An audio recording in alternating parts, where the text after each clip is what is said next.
In the studio with me is Sean Smith, who was one of the first to buy an iPad, and you would have heard him with the breakfast team earlier, and he's now brought it into the studio to prove he did it. G'day, Sean. Good morning, Neil. How are you? Why? Why have you done this? I think it's just a beautiful thing. It's a beautiful thing. It is. It's fantastic. It looks beautiful. Does everything that you want it to do. Did you have to queue up all night for it? No, I wasn't that silly. Why is it beautiful? It's a computer. Yeah, I like computers. I can see it. What do you do? I'm in IT, but I'm also a photographer as well, so... Okay, where did you get it? From Doncaster Apple Store. How much? You're going to ask me that question. I actually don't recall. You were too excited. Well, I was on the phone talking to Ross and John this morning and just handed my card over. You just signed it. I did. It was actually, you bought 10, you know. Alright, what does it do? It sits here looking very impressive, and that actually, can you just close it for a moment? Sure. And that, yeah, it just looks like a little, almost like a little handbag thing. It's got a sort of, is that a suede cover on it? No, I'm not sure. Artificial. Yeah, I some type of plasticky stuff. But it's a lot smaller than a laptop, isn't it? Absolutely. But it's about, how does it compare to my iPhone? There's probably about six iPhones. Yeah, I think so. Alright, get it to do its tricks. Turn it on. Righto. And we've got a photo. What's the photograph? This is a standard one that comes with it. Well, you've got a very secret code, I just saw. Yeah. So you put the code in like you do with an iPhone. Yep. What can you do for me that I can't do with my phone? Well, maybe read the paper. I've got the paper here. But it looks fantastic though. Oh, it does. Alright, I've got the Australian newspaper in front of me. It does look fantastic. And how do I read it? Just by... Yeah. Nope. No. How do I get to the next page? Yep. Oh, I see. Pick an article. There you go. Yeah, you're right. I mean, here I can read the newspaper very easily. Do I want to download things? What are you paying? How are you doing that? Are you paying for that? Look, yeah, I have a data plan with Optus to enable content to come to the device all the time, but that's okay. What's that going to cost you? Look, I don't think it's going to cost me more than probably $30 a month. Oh, that's all right. Yeah. And then you can read the Australian online whenever you want it. Yeah. What if you want the age? I'll take a rain check on that. Hopefully they've bought an iPad application out. I haven't seen it yet. So, but can you just get onto the internet with it? Yeah, sure can. Oh, you could look up any newspaper there, presumably. Yeah. I mean that's particularly formatted specifically for the iPad. Okay. The Australian. Well, so I can do all this on my phone so far. What can you do that I can't? Well, can you ring anybody? No, you can't. Oh, what's the point? I've got a phone that does all that and rings people and takes your photograph. Can you take a photograph? I think it's just the format, and I think in the next couple of months you'll be able to see. I'll wave to you while you're taking my photo. But, I'll take your photo. Thanks. Yeah, the iPad versions of the applications that will come out will probably change. It'll be another game changer like the iPhone is as well. One thing that does impress me, can you get up a keyboard for me? Because has anybody to tell you when I'm trying to send a tweet, I have massive problems with the keyboard. It's too small. Sure. Now this will be a lot easier, I'd assume. There you go. I think they're big enough keys. Oh yeah, that's terrific. Except, yeah, that is.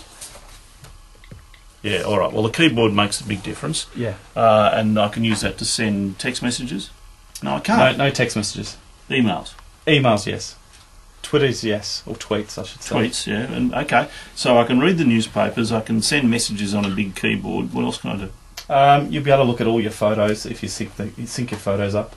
There's also an adapter that you can plug your SD card into and download all your your little memory card coming from your phone, from your cameras. Oh, okay. Which plugs into the bottom here. Is it going to work, this thing? I think so. Why? I think look, all the content providers are on board, for one, and I think the next thing is you'll see much more richer content like magazines. Well, sitting next to you is Nicole Brady, who is editor of The Green Guide. This is Sean Smith, and Nicole Brady is technically just brilliant. She just loves these things, don't she? I'm in your team. I'm, in terms of not knowing much about technology at all, I'm interested though. The ABC has announced they're going to get an app up pretty quickly. Oh, good. So Thanks you'll for be that. able That's true. But you will be able to soon, and The Age is about to release its app as well. But TV, it's going to be fantastic for watching catch-up TV, isn't it? I look at the size of that screen. I watch catch-up TV on an iTouch, and it works because it's the size of Neil's phone. But to be able to watch that on the train will be the real buzz. Absolutely. So can you do that now? Or you would have to download it on? Yeah, I mean, just because the sheer amount of time that I didn't have coming in here and getting myself organised, I just didn't get time to download enough apps. But but how would that work then? If you wanted to look at something from television, how would you just have a special application? Absolutely, yeah. So the ABC on the iPhone already today. Not on mine, unfortunately. On mine, but if you had the ABC application, you'd be able to download and sync content and read. And do you think it'll work for that, Nicole? Absolutely. So there'll be people wanting it for news, and they'll have news broadcasts, but also for the catch-up TV. So you might have missed, say, Glee last night. You can now go to the Channel 10 website and do catch-up. Channel 9's announced that they're putting up online some archival programs from old shows that they made years ago. You'll be able to watch that online as well. And that's the sort of stuff I reckon you'll do if you're sitting around waiting in a doctor's surgery. Yeah. You don't have to watch, as I was this morning today. I can go and watch something that I really want to watch when I want to watch it. Will people use this, Nicole? Do reporters still go out in the real world? Not much. When they do go out in the real world, will they take those with them and write their stories and file them back? I guess you could if you wanted to, yeah. I don't know why you'd do that as opposed to taking a laptop or anything like that. Because it's smaller. Yeah, it is smaller. And it sends through itself. You don't have to plug the laptop into something to send it. But you already can do that. You get wireless laptops that so you just send it straight through. What's the speed like? Does it depend on what your plan is in terms of how fast you can download things? Look, it's comparable to what you would expect on a wireless device on your notebook already today. And does it have speakers? If you watch, say, YouTube now, would you hear it, or do you have to listen to it? Yeah, there's some speakers. We can watch YouTube, can we? Yeah, hopefully we can, but there are speakers at the bottom here that allow you to, and you can also plug in your headphones as you would on your iPhone as well. So you're going to get one, Nicole?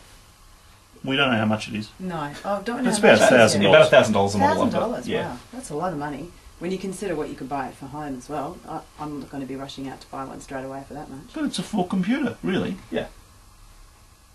What do you pay for a laptop? I think you're paying about, an Apple laptop you're paying about $2,000, $2,500 for a decent one. For a decent one. Well, better than that, isn't it? Yeah. Okay. Well, you've sold me. All right, Nicole. Sean, thank you very much for coming in. You'll be going to do some work now and pay for it. Find out what you did pay for it. Are you going to sit up all night playing with it, aren't you? No, look, I might look for some books to read. I haven't really touched it. It's not the same reading a book on a computer, though. On the break, I'll show you, and I think you'll be converted now. But I've got one of those other ones where you read books. The Kindle? Or something like that. No, not the same. Why is this one better? Just looks. It's just the interface. You get a little library, don't you? I love the library, which has got the books sitting in. So I've got already the War and Peace. Yeah, so this is Winnie the Pooh. Yeah, so War and Peace. You got Winnie the Pooh. Yeah, that comes free. So I don't know what you think of that one. Well, that is interesting because it's made up in the shape of a page. It is just like and you can flick through it. Like, and it flicks. Yeah. It doesn't smell. Chapter 1. Books smell nice. Books should smell. In which we are introduced to Winnie the Pooh and some bees, and the stories begin. Winnie the Pooh. What would I think? Hey, Milne. Sean, I really appreciate your effort. Thank you very much. Enjoy it. Sean Smith, one of the first people in Australia to buy an iPad, and